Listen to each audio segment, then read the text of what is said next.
ধন্যবাদ জনাব মুশতাকুর রহমান জাহিদ। আপনারা জানেন যে এখন তো ক্লাস চলছে, এই জন্য অনুষ্ঠান আমাদের সংক্ষিপ্ত করতে হচ্ছে। এছাড়াও ভাইস চ্যান্সেলর স্যারের আজকে নিয়োগ বোর্ড আছে, ওনাকে চলে যেতে হবে। আমরা রাজশাহী বিশ্ববিদ্যালয়ের মাননীয় vice chancellor professor doctor Saleh Hasan Nakib sir.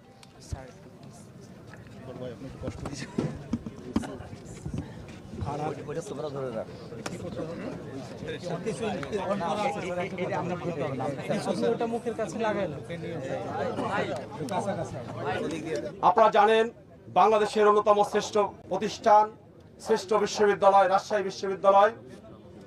Rajshahi বিশ্ববিদ্যালয় বাংলাদেশের ছাত্র ছাত্রীদের স্বপ্ন বাস্তবায়নের একটি জায়গা। এই স্বপ্ন বাস্তবায়নের জায়গাতে স্বাধীনতা 54 বছরেও ছাত্রছাত্রী সকল স্বপ্ন আমরা বাস্তবায়ন করতে পারি নাই।